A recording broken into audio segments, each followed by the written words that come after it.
There are different, there's simple virtues. Like, for example, with a knife, the virtue is to be sharp. With, a cup, your virtue is to hold liquid. Maybe with a coffee cup, which is what this is, the virtue is to keep the coffee warm or things like that. But those are all fairly simple virtues. But with people, it becomes more complex. Even with certain objects, the virtue and how it works is, well, somewhat simple. Like a refrigerator's virtue is to cool food. A a stove's virtue is to heat and cook food, or a stove top. But some people will say like the like a gas fire or a gas stove is more virtuous than a electric range, because the gas range will allow you to heat up things quicker and cool them down quicker, and so you're able to have better control of your temperature. And some people say that's better, and some people say, well, no, the electric range is better because it's more virtuous because once it reaches heat, it maintains the heat much longer, and you can turn off the thing and you can continue to let it cook for a while. It just takes a different style of cooking. And so what happens is there may be debate about what makes which stove top the most virtuous. Well, this can come back to humans, because humans are like stoves. I mean, they're not so simple as to say like it just has to be sharp. What is virtuous for one group of people, what they would consider virtuous, may be different from what another group considers virtuous. For example, in the Greek from which this came, for the Greeks from which this came, they had virtues, for example, like being a warrior, being a good politician, being strong, and being capable, and very very traditional masculine virtues for men, very traditional virtues for women, and they were very much focused on war and politics and things like that.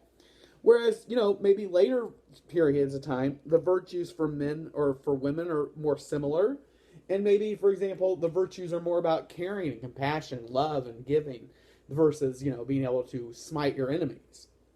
And so the whole point of this is that the virtue from one stage to the next can vary.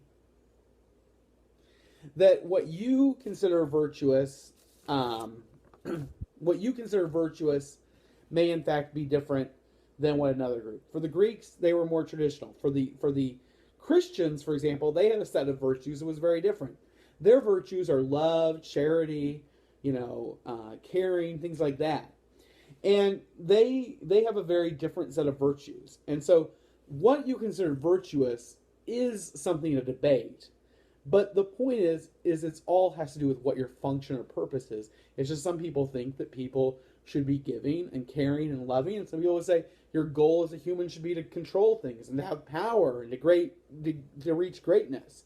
And so these virtues can vary from person to person and tradition to tradition. They can be very subjective. Now we can turn back to the Christian virtues. The Christian virtues were love, charity. They're the seven, virtues of Christianity. Love, charity, faith, hope. I mean, these are all kind of traditional virtues.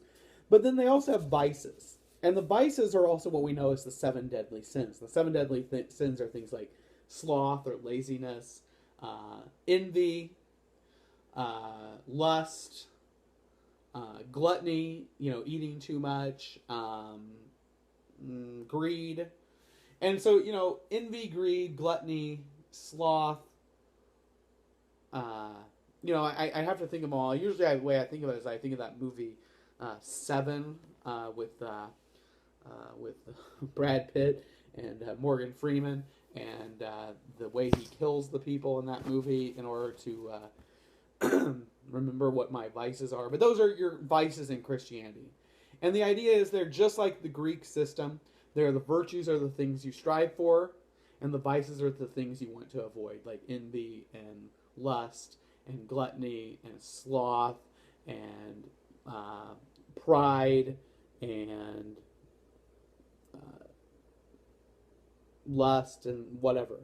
And so these are basically the same system. That is part of the medieval virtue system for the Christians. They adapted this, and they would say what you want to do is become a person who demonstrates love, who demonstrates hope, who demonstrates faith, and you try to make decisions that do those. And you want to move away from and choose actions that will move you away from being the kind of person that would be vice-filled, such as a gluttonous person or a lustful person or an envious person.